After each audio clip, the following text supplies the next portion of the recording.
Hey friends, Sam Haymart for Test Driven TV. Today we're looking at the 2014 Volkswagen Eos. Now the Eos is a car that shares showroom space with the Volkswagen Beetle convertible, but as you can tell, they're quite a bit different. The Eos is styled a little more upscale, a little bit more mature perhaps, but it has a number of features that set it apart. Namely, it has a retractable steel hardtop that has a sunroof in it.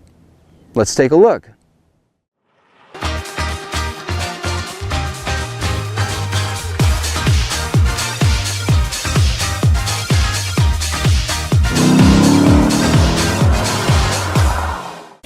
Larger and more upscale are the keys to the Eos over the Beetle convertible. While it appears compact at first sight, stand beside the Eos or sit behind the wheel and you soon realize that it's not at all compact.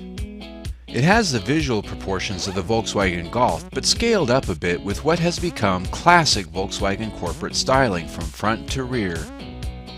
This means a familiar face you might find on a Jetta, Passat, or Golf, and a rear view that's also breaking little ground from the expected. You do get bi-xenon headlamps which adjust at night as well as turn into the curves for you. Black painted 18-inch wheels with machined faces look plenty premium for their place here, but where the Eos really starts to wow you is its retractable hardtop, which is the only one in its class to feature a glass power moonroof.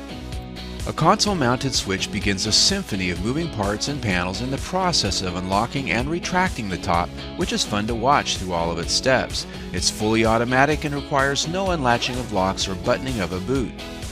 The main drawback to this arrangement is that there's little trunk space before the top disappears into it, and especially after. The trunk has a covered section which is a safe zone large enough only for a few groceries or a briefcase.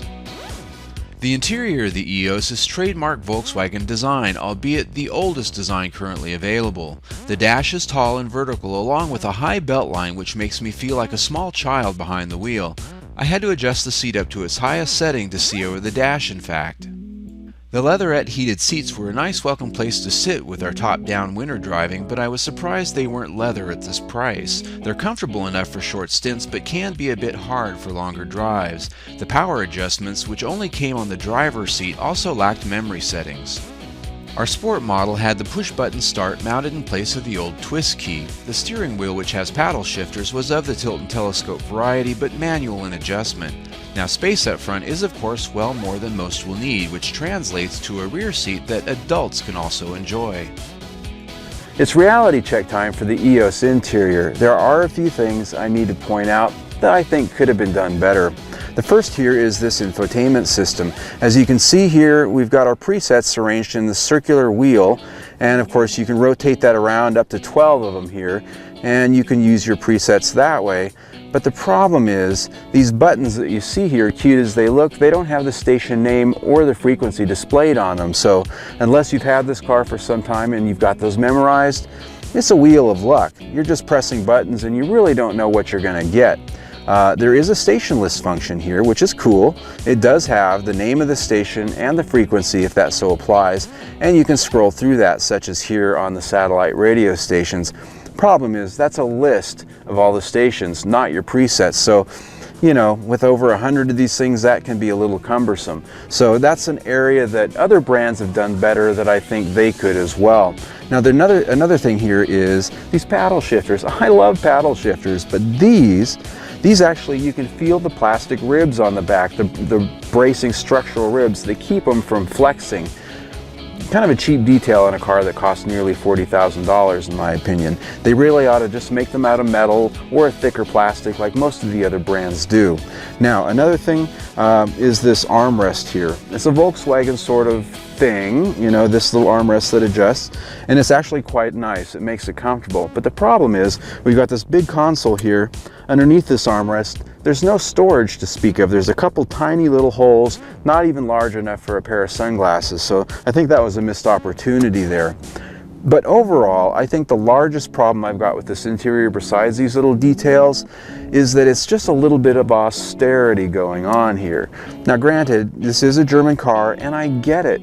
I love German car interiors, especially when you have a design like this. It's nice and down to business. There's no frills and froof here like American car companies like to throw in, you know, to attract people. It's just right down to business and functional. But In a car like this, I think the context of this car is it's a fun convertible. It's meant to be sort of a boutique car, a second car, maybe something you'd give to your spouse or your partner as a gift, maybe something you'd reward yourself with as a gift. To me, it ought to be a little bit more fun in here. Now, the Beetle's got it going on. It's got some crazy design, and that's really more the Beetle's thing. Here, I think they could have just added a little more pizzazz, maybe some wood trim, contrasting colors, something just to brighten it up just a little bit.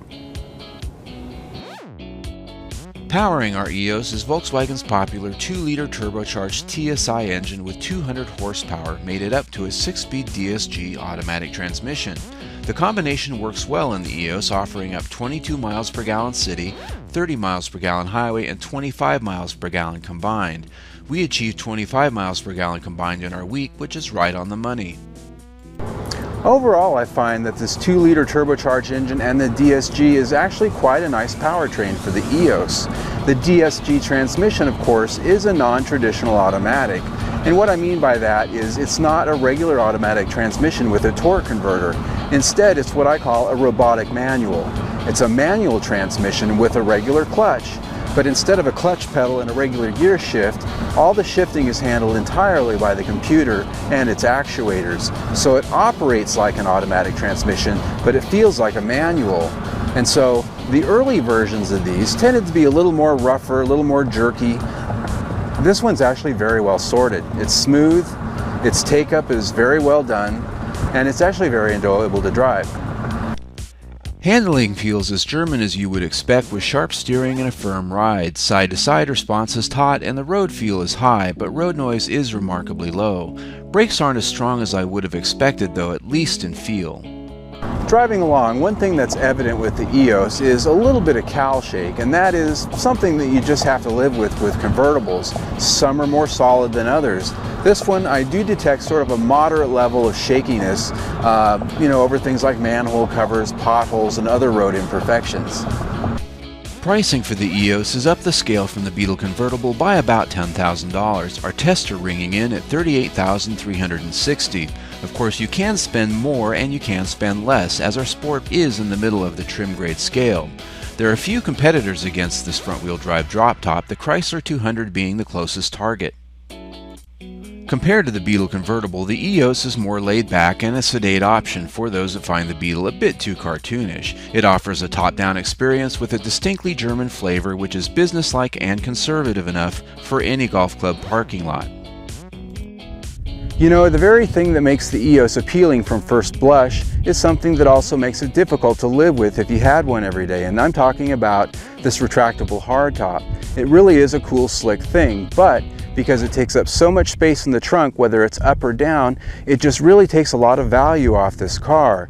And you know, if you had friends you want to take to the golf course, you can't really put the top down because there'd be no place to put your golf clubs. If you wanted to take it on a road trip up the coast and drive with the top down, well, hopefully your luggage can fit in that back seat because it's not going in the trunk. So unfortunately, it just sort of takes away from the very thing that it's meant to make special. Add that to some of the details on the interior that I found could use some improvement, and this week we give it 3.5 out of 5 stars. I'm Sam Haymart for Test Driven TV. I hope you enjoyed the ride. For a more in-depth review and photo gallery, see our report on gasmiler.com.